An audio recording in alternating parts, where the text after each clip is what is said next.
नमस्कार बंधुगण, मो चैनल को आपण मानकु स्वागत। आज मु आपण मानकु एक सुंदर कहानी कहबी, जो कहानी रे आपण माने सुनिबा को पाइबे कुकुर को रुटी खाइबा को देले 8टी फायदा। तेबे आसंतु गोटे छोटिया कहानी सुनिबा। गोटे छोटिया गाँव रे आनंद बोली जड़े साधारण व्यक्ति थे। से बहुत चिंतित रोते। दिने से जानिबा को पाइले गाँ ठारू किछि दूर रे जड़े साधु महात्मा रोचंती। से समस्तंकर समस्या शुणुथिले।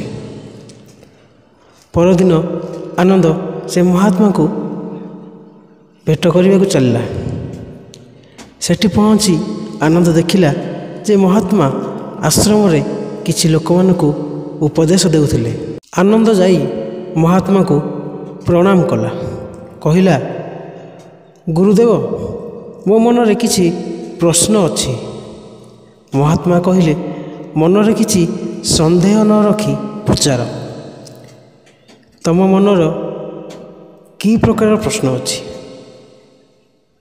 सेतेबेले आनंद कहिला, गुरुदेव, मु एइया जानिबाकु चाहूची जे कुकुर को रुटी देले की प्रकार लाभ मनीष को मिली थाए। सेतेबेले महात्मा कहले, जदि मनीष कुकुर को रुटी खाइबा को देई 8टी फायदा जानिदेव,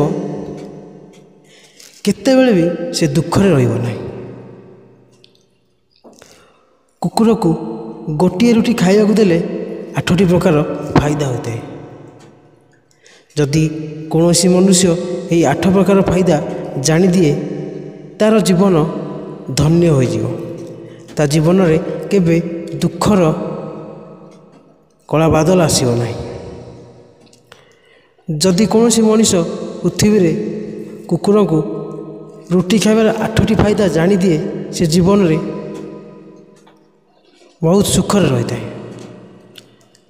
आउ ताकू मृत्यु पर मुख्य प्राप्ति होता है। महात्मा कहले, शिष्य, मु तुमको गोटे कहानी सुनाऊँगी, ध्यान दे शुणव, सबू जापर। बहुत दिन तलर कथा। एक कला रंगर कुकुर थिला। से बहुत दुर्बल थिला और भोकिला थिला। गाँव रे समस्त घर घर बुलूला, किंतु ताकू कौनसी व्यक्ति रुटी खंडिए भी देउ नथिले। से भोक उपास रे इयाड़े सियाड़े बुलूला। दिने से बुलू बुलू गाँ बाहर नदी पाखरे बाबा आश्रम पाखक गला। आ कहला, हे मुनिवर, मते लगुची आपण जड़े महान एवं विद्वान एवं ज्ञानी मन होउची। एथिपाई मु भोकिला होई आपण पाखक आसीची। दयाकरी मते खंडिए रुटी दियंतु, मु खाइबी। सेतेबेले साधु कहउछंती, कुकुर, कौन तुमको गाँव रे कहीं रुटी खंडिए देले नहीं, जहाँ तुम्हें खाई तुम भोक मेटाई पारिथांत? सेई कुकुरटी कहला, हे मुनिवर, मु आपण को कौन कहबी? मु आपण को कथा को विश्वास करि परिबनी। तापर मुनिवर कहउछंती, कुकुर, तुम्हें प्रथमे कुह, तापरे मु तुमको कहबी। मते तुम्हें बहुत सरल लगुच। तापरे कुकुर कहला, ठीक अच्छे। हे मुनिवर, मु मोर अतीत रे घटी जाइथिबा कथा को कहूची। कुकुरटी कहला, हे मुनिवर, दुनिया रे सबु मनीष आम उपरे टिके दया करंतु। आमर घर नहीं कि आश्रा नहीं, आमे खाइबा तैयारी करि पारुना कि वस्त्र भी तैयारी करि पारि न थाउ। एथिपाई खरा वर्षा शीतरे एमिति बुलिबा को पड़ी थाए। आमको पाठ पढ़ा भी आसी नहीं। मुनिवर, आपण को भली आमको शासन भी आसी नहीं। आमको आपण को भली कथा कहया भी आसीनी। ए आमर दुर्भाग्य बोली भाभी नियंतु, किंतु आमको आपण को भली भोक लगे। खंडिया हो गले आपण को भली आमको कष्ट भी लगी थाए। ଆମକୁ ଆପଣଙ୍କ ଭଳି କାନ୍ଦିବା ବି ଆସିଛି। ଏହି ତିନୋଟି କାମ ଆମେ ଆପଣଙ୍କ ସହିତ ସମାନ କରିଥାଉ। ଏଥିପାଇଁ ଆମ ଉପରେ ଟିକେ ଦୟା କର, ଆମକୁ ଆଉ ଅଧିକ କଷ୍ଟ ଦିଅ ନାହିଁ। ଭଗବାନ ଆମକୁ ସେମିତିରେ ବହୁତ କଷ୍ଟ ଦେଇକି ଏ ପୃଥିବୀକୁ ପଠାଇଛନ୍ତି। ଏପଟେ ଆପଣ ଆମକୁ ଚିନ୍ତାରେ ପକାଉଛନ୍ତି। ଆମେ ଆପଣଙ୍କ ଭଳି ମଣିଷ ନୁହେଁ, ଆମେ ପରାଧୀନ ଜୀବ ଅଟୁ। ଯେତେବେଳେ ଆମର ଜନ୍ମ ହୋଇଥିଲା ସେତେବେଳେ ଆମର ଆଖି କାନ ବନ୍ଦ ଥିଲା, କଥା କହିପାରୁନଥିଲୁ। ଯେତେବେଳେ ଆପଣଙ୍କ ପିଲା ଜନ୍ମ ହୁଏ ସେତେବେଳେ ନାଚ ଗୀତରେ ମଉଜ ମସ୍ତି କରନ୍ତି, କିନ୍ତୁ ଆମେ ଜନ୍ମ ହେଲେ ଏସବୁ ହୁଏ ନାହିଁ। ଆମ ଜନ୍ମ ବେଳେ କେହି ଖୁସିରେ ନାଚନ୍ତି ନାହିଁ। ଯେତେବେଳେ ଆମେ ଜନ୍ମ ହେଲୁ ଗୋଟିଏ ନରମ ଜାଗା ଥିଲା, ଥଣ୍ଡା ବି ଲାଗୁନଥିଲା। ଯେତେବେଳେ ଆମେ ଆଖି ଖୋଲିଲୁ ଦେଖିଲୁ ଆମ ମା, ଯାହାକୁ ଆପଣ କୁକୁର ବୋଲି ଡାକୁଛନ୍ତି, ସେଇ ମା 5ଟି ଛୁଆକୁ ଛାତିରେ ଧରି ଗୋଟିଏ ଜାଗାରେ ନେଇ ରଖିଥିଲା। ଆମେ 5 ଭାଇ ଥିଲୁ, ବାକି 4 ଭାଇ ଲାଲ ଆଉ ହଳଦିଆ ରଙ୍ଗର ଥିଲେ। ମୁଁ ଏକଲା ଖାଲି କଳା ରଙ୍ଗର ଥିଲି। ସବୁଠୁ ଛୋଟ ମୁଁ ଥିଲି। ବିଚରା ମା ଦିନଯାକ କିଛି ଖାଇଲେ ଆମେ କ୍ଷୀର ଖାଉଥିଲୁ। ସେ ବିଚାରି ନିଜର ଖାଇବା ପାଇଁ ଇଆଡ଼େ ସିଆଡ଼େ ହୁଏ। କେଉଁଦିନ ଖାଦ୍ୟ ମିଳିଯାଉଥିଲା ତ ଆଉ କେଉଁଦିନ ମିଳୁନଥିଲା, କିନ୍ତୁ ଆମ ମା ଆମ ଉପରେ ନଜର ରଖୁଥିଲା। ସେ ଆମର ମା ଥିଲା। ସେ ରାତିଦିନ କାମ କରୁଥିଲା। ଅନ୍ୟ ଗାଁର କୁକୁରମାନେ ମୋ ମାଆକୁ ଦେଖି ଡରିକି ଆସୁନଥିଲେ। ଗାଁର ଯଦି କାହାର ବିଲରେ କୌଣସି ଜୀବଜନ୍ତୁ ପଶି ଯାଉଥିଲେ ତେବେ ମୋ ମା ସେମାନଙ୍କୁ ଘଉଡ଼ାଇ ଦେଉଥିଲା। ଗାଁ ବାଲାଙ୍କର ଏତେ ସେବା କଲା ପରେ କୌଣସି ଗୋଟିଏ ବି ମଣିଷ ମୋ ମାଆକୁ ଖାଇବାକୁ ଦେଉନଥିଲେ। ଖାଦ୍ୟ ପାଇଁ ମୋ ମା ବାଧ୍ୟ ହୋଇ ତା ଘର ଖାଦ୍ୟ ଚୋରି କରୁଥିଲା। କେତେଥର ଲୋକମାନେ ମୋ ମାଆକୁ ଠେଙ୍ଗା ବାଡ଼ି ଧରି ମାଡ଼ ମାରୁଥିଲେ। ବିଚାରି ସେଦିନ ଭୋକ ଉପାସରେ ରହୁଥିଲା। ସେ କହୁଛି, ହେ ମୁନିବର, ଭୋକ ତ ଆମକୁ ଆପଣଙ୍କ ଭଳି ଲାଗିଥାଏ। ଏପଟେ ସେ 5ଟି ଛୁଆର ଚିନ୍ତା ବି ଲାଗୁଥିଲା, କିନ୍ତୁ ଭୋକ ମାଆକୁ ଶାନ୍ତିରେ ବସିବାକୁ ଦେଉନଥିଲା। ଆଉ ଗାଁ ବାଲାଙ୍କର ବି ତାକୁ ଦେଖି ହୃଦୟ ବି ଟିକେ ତରଳୁ ନଥିଲା। ବାଧ୍ୟ ହୋଇ ମୁଁ ଲୋକମାନଙ୍କୁ ଘରେ ପଶି ଖାଦ୍ୟ ଖାଉଥିଲି। ଯଦି ଭଲ ଖାଦ୍ୟ କିଛି ମିଳୁଥିଲା ତାକୁ ଖାଇ ପେଟର ନିଆଁକୁ ବୁଝାଉଥିଲି। କେତେଥର ଲୋକମାନେ ତାକୁ ଖାଦ୍ୟ ନେଇକି ଯିବାର ଦେଖି ଠେଙ୍ଗା ବାହାର ମାରୁଥିଲେ। କେତେଜଣ ନୃଶଂସ ଲୋକ ତାକୁ ଘର ଭିତରେ ବନ୍ଦ କରି ବି ତାକୁ ପିଟୁଥିଲେ। ମାଆର ଦେହ ପୁରା ଖରାପ କରିଦେଇଥିଲେ। ସେତେବେଳେ ସେ କୁକୁର ମୁନିବରକୁ କହୁଛନ୍ତି, ହେ ମୁନିବର, ଆମର ମା ଏମିତି କ'ଣ କରିଥିଲା? ସେ ତା'ର ପେଟ ପାଇଁ ଖାଲି ଖାଦ୍ୟ ଚୋରି କରୁଥିଲା। ଚୋରି କରିବା ଆମର ଟିକେ ବି ଇଚ୍ଛା ନାହିଁ, କିନ୍ତୁ ଏ ପାପି ପେଟ ଆମକୁ ଏ କାମ କରିବାକୁ ବାଧ୍ୟ କରୁଥିଲା। ଦିନକର କଥା, ବହୁତ ଜୋରରେ ବର୍ଷା ହେଉଥିଲା। ଥଣ୍ଡା ପବନ ବି ବହୁଥିଲା। ସେ ଥଣ୍ଡା ସହି ନ ପାରି ମୋର 3 ଭାଇ ମରିଗଲେ। ସେହିଦିନ ମୋ ମା ବହୁତ କାନ୍ଦିଥିଲା, କିନ୍ତୁ ଏ ମଣିଷ ଆମ କଷ୍ଟକୁ ବୁଝିପାରୁନଥିଲେ। କାରଣ ତାଙ୍କର କ'ଣ ପିଲା ମରିଥିଲେ କି? ତାପରେ କୁକୁରଟି କହିଲା, ହେ ମୁନିବର, କେବଳ ଆମେ 2 ଭାଇ ରହିଥିଲୁ। ଆମ ମା ଆମ 2 ଜଣଙ୍କୁ ଭଲ ଭାବରେ ଯତ୍ନ ନେଉଥିଲା। ଗୋଟିଏ ଦିନ ସେଇ ଗାଁରେ ଜଣେ ଧନୀ ବ୍ୟକ୍ତିଙ୍କର ଘରେ ଧୁମଧାମରେ ଭୋଜି ଖାଇବାକୁ ଦିଆହେଉଥିଲା। ସେ ଅନେକ ପ୍ରକାରର ମିଠା ତିଆରି କରୁଥିଲେ। ବ୍ୟକ୍ତିଙ୍କର ଘରକୁ ବହୁତ ଅତିଥି ଆସିଥିଲେ। ଆମ ମା କିଛି ଖାଇବା ସଂଗ୍ରହ କରିବା ପାଇଁ ବହୁତ ଥର ସେଠାକୁ ଯାଉଥିଲା, କିନ୍ତୁ ଲୋକ ତାକୁ ପାଟି କରି ତଡ଼ି ଦେଉଥିଲେ। କାହାର ଟିକେ ବି ଦୟା ହେଲା ନାହିଁ। ଗୋଟିଏ ରୁଟିଏ ବି ସେ ବିଚାରୀକୁ ଦେଲେ ନାହିଁ।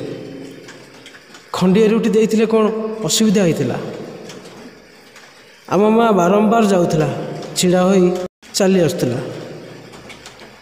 ବ୍ୟକ୍ତିଙ୍କ ଘରେ ଖାଇବା ପାଇଁ ସମସ୍ତଙ୍କୁ ଡକାଗଲା, ଭୋଜନ ସମସ୍ତଙ୍କୁ ଦିଆଗଲା। ମୋ ମା ସେଠାକୁ ଯାଇ ଲାଞ୍ଜ ହଲେଇବାକୁ ଲାଗିଲା। ଖାଦ୍ୟ ଦେଉଥିବା ଲୋକ ଯେତେବେଳେ ଭିତରକୁ ଗଲା, ସେତେବେଳେ ମୋ ମା ରୁଟି ପାଇଁ ଯାଇଥିଲା। ସେତେବେଳେ ଆଉ ଜଣେ ଲୋକ ମୋ ମାଆକୁ ଦେଖିଦେଇଥିଲେ ଏବଂ ସମସ୍ତଙ୍କୁ ଡାକି କହିଦେଇଥିଲେ। ଚାରିପଟୁ ଲୋକ ସମସ୍ତେ ମୋ ମାଆକୁ ଘେରିଗଲେ। ମୋ ମା' ସେମାନଙ୍କ ପାଟି ଶୁଣି ବି ଡରିଗଲା। ଦୁଇ ଜଣ ଲୋକ ଠେଙ୍ଗା ବାଡ଼ି ଧରି ଗୋଡ଼ାଇଲେ। ମୋ ମା' ସେଠାରୁ ଡରିକି ପଳେଇ ଆସିଲା, କିନ୍ତୁ ସେଠାରୁ ବାହାରି ଆସିବା ପାଇଁ କୌଣସି ବାଟ ବି ନଥିଲା। ସାମ୍ନାରୁ ଲୋକ ବାଡ଼ି ଧରି ଆସୁଥିଲେ। ତାପରେ ମୋ ମା' ଯେଉଁଠି ଲୋକ ଭୋଜନ କରୁଥିଲେ ସେଇଠି ଦୌଡ଼ିକି ପଳେଇ ଆସିଥିଲା।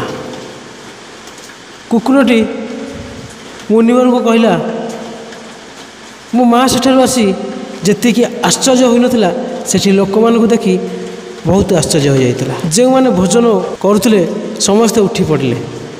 ସେମାନେ ଆଉ ଖାଇଲେ ନାହିଁ ଏବଂ କହିଲେ, କୁକୁରଟି ଡେଇଁ ପଡ଼ିଲା ଏବଂ ଖାଦ୍ୟ ନଷ୍ଟ ହୋଇଗଲା। ସମସ୍ତେ ଏକତ୍ର ହୋଇ କଥାବାର୍ତ୍ତା ହେଲେ।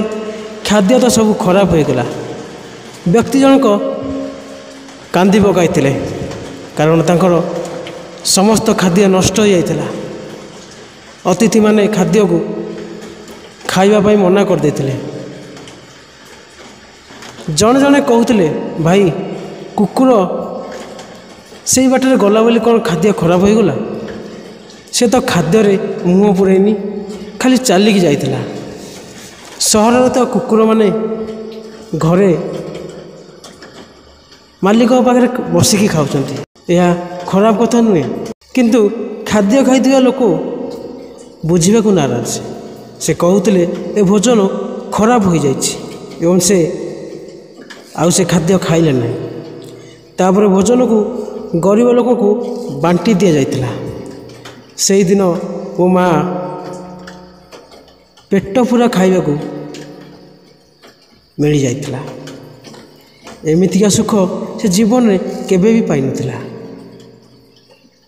କିନ୍ତୁ ସେ ସୁଖ କିଛି ସମୟ ପାଇଁ ଥିଲା ଏବଂ କିଛି ସମୟ ପରେ ଦୁଃଖରେ ପରିଣତ ହୋଇଗଲା।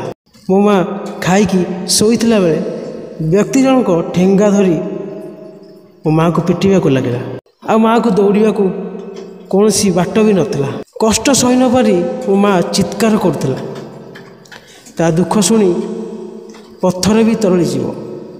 ନିର୍ଦ୍ଦୟ ଲୋକକୁ ଟିକେ ବି ଦୁଃଖ ଲାଗିଲାନି। ସେ ତାକୁ ବହୁତ ଜୋରରେ ପିଟି ଚାଲୁଥିଲା। ମା'ର ଚିତ୍କାର ଗାଁକୁ ଶୁଭିଥିଲା। କିଛି ଲୋକ ଆସି କହିଲେ, ଭୋକ ବେଳେ ମଣିଷର ବି ମୁଣ୍ଡ କାମ କରେନି। ଏ ତ ଗୋଟିଏ ପଶୁଟିଏ, କ'ଣ ଜାଣିଛି ଭଲ ମନ୍ଦ। ଯାହା ହେଇଯାଇଛି ହେଇଯାଇଛି, ମାରିଲେ କ'ଣ ହେବ? ଲୋକମାନେ ବୁଝାଇବାରୁ ସେ ମୋ ମା'କୁ ପିଟିବା ବନ୍ଦ କରିଥିଲେ। ବହୁତ କଷ୍ଟରେ ମୋ ମା' ଆମ ପାଖକୁ ଆସିଲା। ସବୁ କାହାଣୀ ଆମକୁ କହିଲା। କୁକୁରଟି ମୁନିବରକୁ କହିଲା, ହେ ମୁନିବର, ଗୋଟିଏ ଦିନର କଥା, ଜଣେ ବ୍ରାହ୍ମଣ ସେଇ ଗାଁରେ ଆସି ଛିଡ଼ା ହୋଇଥିଲା। ସେ ତାଙ୍କର ଭୋଜନ ପାଇଁ ଗୋଟିଏ ଜାଗାରେ ଚୁଲି ବନାଇଲେ। ଅଟାକୁ ସେଠାରେ ରଖିଦେଲେ ଏବଂ ପାଖ କୂଅକୁ ପାଣି ପାଇଁ ଗଲେ। ଏପଟେ ମୋ ମା' ବୁଲି ବୁଲି ସେଇଠାରେ ପହଞ୍ଚିଗଲା। ସେଠାରେ ଅଟାକୁ ଦେଖି ଭାବିଲା, ବୋଧହୁଏ ଏ ଅଟାର କେହି ମାଲିକ ନାହାନ୍ତି। ଏମିତି ଭାବି ସେ ଅଟାକୁ ଖାଇବାକୁ ଲାଗିଲା। ଦୂରରୁ କୂଅ ପାଖରୁ ବ୍ରାହ୍ମଣ ଦେଖିଲେ ତାଙ୍କ ଅଟାକୁ ଗୋଟିଏ କୁକୁର ଖାଉଛି। ସେ ଦୁଃଖରେ କାନ୍ଦିବାକୁ ଲାଗିଲେ, କାହିଁକିନା ସେ ବି 2 ଦିନ କିଛି ଖାଇନଥିଲେ, ଭୋକରେ ବି ଥିଲେ। କିଛି ଲୋକ ଦେଖି କହିଲେ, ଆରେ ବ୍ରାହ୍ମଣ ଦେବତା, ତମର ଏ ଅଟା କୁକୁର ଖାଇଗଲା। କାଲି ଏ କୁକୁର ଆମ ଗାଁର ସବୁ ଭୋଜନ ନଷ୍ଟ କରିଦେଇଥିଲା। ବ୍ରାହ୍ମଣ ଦୁଃଖରେ କହିଲା, ଭାଇ ମୋତେ କ'ଣ ଜଣା ଅଛି ଏ କୁକୁର ମୋ ଅଟାକୁ ବି ଖାଇଦେବ। ତାପରେ ବ୍ରାହ୍ମଣ ଦେବତା ଗୋଟିଏ ଠେଙ୍ଗା ଆଣି ମୋ ମାଆର ପିଠିକୁ ଜୋରସୋରେ ପିଟିଦେଲେ। ମୋ ମା' ମାସେ ଯାଏ ସିଧାରେ ଛିଡ଼ା ହୋଇପାରିଲା। ତାପରେ ମା' କହିଲା, ମଣିଷ କେତେ ସ୍ୱାର୍ଥପର, ତାଙ୍କର ଏତେ କାମ କଲା ପରେ ବି ସେ ଆମ ଦୁଃଖକୁ ବୁଝିପାରୁନାହାନ୍ତି। ତାପରେ କୁକୁରଟି କହିଲା, ହେ ମୁନିବର, ତଥାପି ଆମେ ସ୍ୱାର୍ଥପର ମଣିଷ ପାଖରେ ରହିଛୁ, ଯିଏ ଆମକୁ କଷ୍ଟ ଦେଉଛି ଏତେ କାମ କଲା ପରେ। ତାପରେ ମୁନିବର କହିଲେ, ଯଦି ମଣିଷ କୁକୁରକୁ ଖାଇବାକୁ ଦେବାର 8ଟି ଫାଇଦା ଜାଣିନେବ, ତେବେ ତାଙ୍କ ଜୀବନରେ ବହୁତ ପ୍ରକାରର ଅସୁବିଧାରୁ ବଞ୍ଚିଯିବେ। ଆଜି ମୁଁ ଆପଣମାନଙ୍କୁ କହିବି କୁକୁରକୁ ଖାଇବାକୁ ଦେଲେ 8ଟି ଫାଇଦା କ'ଣ କ'ଣ। ଯେତେବେଳେ ଘରେ ଆପଣଙ୍କର ରୁଟି ତିଆରି କରୁଛନ୍ତି ନା, ପ୍ରଥମ ରୁଟି ହେଉଛି ଗୋମାତାଙ୍କର ଏବଂ ଦ୍ୱିତୀୟଟି ହେଉଛି କୁକୁରର। ମହାତ୍ମା କହିଲେ, ଏମିତି ବିଧାନ ଭଗବାନ ଲେଖିଥିଲେ, କିନ୍ତୁ ମନୁଷ୍ୟ ଏ ବିଧାନକୁ ନ ମାନି ପ୍ରଥମ ରୁଟି ନିଜେ ଖାଇଦେଉଛନ୍ତି। ତା'ର କୁପ୍ରଭାବ ତାଙ୍କ ଜୀବନ ଉପରେ ପଡ଼ୁଛି। କୁକୁର ହେଉଛି ଏମିତି ଏକ ପ୍ରାଣୀ ଯାହାକୁ ରୁଟି ଖାଇବାକୁ ଦେଲେ ବହୁତ ପ୍ରକାର ଫାଇଦା ମିଳିଥାଏ। ପ୍ରଥମ ଫାଇଦା, କିଛି ବି ନକାରାତ୍ମକ ଶକ୍ତି ପଡ଼େ ନାହିଁ। ଶନିଙ୍କର ଯେତେବେଳେ ଦୃଷ୍ଟି ପଡ଼ିଥାଏ, ସେତେବେଳେ ସବୁ ମଣିଷ ବର୍ବାଦ ହୋଇଯାଇଥାନ୍ତି। ଯେତେବେଳେ ଶନିଙ୍କ ଦଶା ପଡ଼ିଥାଏ, ହେଉଥିବା କାମ ବି ହୋଇପାରିନଥାଏ। ସେ ମଣିଷ ଅର୍ଥ ସଙ୍କଟରେ ପଡ଼ିଥାଏ। ସେହି ସମୟରେ ଯଦି କୌଣସି ବ୍ୟକ୍ତି କୁକୁରକୁ ରୁଟି ଦିଏ, ଆଉ ଶନିଙ୍କର ପ୍ରଭାବ ପଡ଼ିନଥାଏ। ଦ୍ୱିତୀୟ ଫାଇଦାଟି ହେଉଛି, କୁକୁରକୁ ରୁଟି ଖାଇବାକୁ ଦେଲେ ଭାଗ୍ୟ ତୁମ ପାଖରେ ରହିଥାଏ। ଆପଣଙ୍କର ଘରେ ଥିବା ନକାରାତ୍ମକ ଶକ୍ତି ନଷ୍ଟ ହୋଇଥାଏ। ତୃତୀୟ ଫାଇଦାଟି ହେଉଛି, କୁକୁରକୁ ରୁଟି ଖାଇବାକୁ ଦେଲେ ମା ଲକ୍ଷ୍ମୀ ସବୁବେଳେ ପ୍ରସନ୍ନ ହୁଅନ୍ତି। ଆପଣଙ୍କ ଘରେ ସବୁବେଳେ ଧନରେ ପରିପୂର୍ଣ୍ଣ ହୋଇଥାଏ। ଚତୁର୍ଥ ଫାଇଦାଟି ହେଉଛି, କୁକୁରକୁ ରୁଟି ଖାଇବାକୁ ଦେଲେ ଆପଣଙ୍କ ଉପରେ କେବେ କରଜ ରହିବ ନାହିଁ। ଯଦି ଆଗରୁ କରଜରେ ବୁଡ଼ି ଯାଇଛନ୍ତି, ସେଥିରୁ ମୁକ୍ତି ମିଳିବ। ପଞ୍ଚମ ଫାଇଦାଟି ହେଉଛି, କୁକୁରକୁ ରୁଟି ସକାଳ ଏବଂ ସନ୍ଧ୍ୟାରେ ଖାଇବାକୁ ଦେଲେ ଆପଣଙ୍କ ବେପାର ବାଣିଜ୍ୟ ବହୁତ ଭଲରେ ଚାଲିଥାଏ। ଷଷ୍ଠ ଫାଇଦାଟି ହେଉଛି, କୁକୁରକୁ ରୁଟି ଖାଇବାକୁ ଦେଲେ ଆପଣଙ୍କର ଆୟୁଷ ବୃଦ୍ଧି ହୋଇଥାଏ ଏବଂ ଆପଣଙ୍କର ଅଟକିଥିବା ଧନ ଫେରି ଆସିଥାଏ। ସପ୍ତମ ଫାଇଦାଟି ହେଉଛି, କୁକୁରକୁ ରୁଟି ଖାଇବାକୁ ଦେଲେ ଆପଣଙ୍କର ସ୍ୱାସ୍ଥ୍ୟ ସବୁବେଳେ ଭଲ ରହିଥାଏ। ମାନସିକ ସ୍ଥିତିରେ ଆପଣ ବହୁତ ମଜବୁତ ରହିଥାନ୍ତି।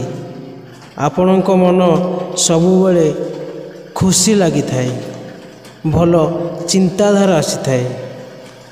ଅଷ୍ଟମ ଫାଇଦାଟି ହେଉଛି, କୁକୁରକୁ ଯଦି ରୁଟି ଖାଇବାକୁ ଦେଉଛନ୍ତି, ଭଗବାନ ସବୁବେଳେ ପ୍ରସନ୍ନ ରହିଥାନ୍ତି। କାରଣ ଭଗବାନଙ୍କୁ ସମସ୍ତଙ୍କ ଜୀବର ଚିନ୍ତା ରହିଥାଏ। ଯଦି ମଣିଷ କୌଣସି ଜୀବ ଉପରେ ଦୟା କରିଥାଏ, ତେବେ ଭଗବାନ ବି ଆପଣଙ୍କ ଉପରେ ଦୟା ରଖିଥାନ୍ତି। ଭଗବାନଙ୍କ କୃପା ସବୁବେଳେ ସେ ପରିବାର ଉପରେ ରହିଥାଏ। ଆପଣମାନେ ବହୁତ ଆଗରୁ ଜାଣିଥିବେ, କୁହନ୍ତି କୁକୁର ଯେତେବେଳେ କାନ୍ଦେ ଅଶୁଭ ହୋଇଥାଏ, ମୃତ୍ୟୁ ଆସେ। ଏଥିପାଇଁ କୁକୁରକୁ କେବେ କାନ୍ଦିବାକୁ ଦେବେ ନାହିଁ। ଆଶା କରୁଛି ଏ କାହାଣୀଟି ଆପଣମାନଙ୍କୁ କିଛି ନା କିଛି ଶିକ୍ଷା ଦେଇଥିବ। ଯଦି କାହାଣୀଟି ଆପଣମାନଙ୍କୁ ଭଲ ଲାଗିଥାଏ, ତେବେ ମୋ ଚ୍ୟାନେଲକୁ ଲାଇକ୍ ଆଉ ସବସ୍କ୍ରାଇବ୍ କରିବାକୁ ଭୁଲିବେ ନାହିଁ। कमेंट बॉक्स रे निहाती मतामत रखिए। तेबे रहिली, पुणी देखा आउ एक सुंदर कहानी माध्यम रे। जय जगन्नाथ।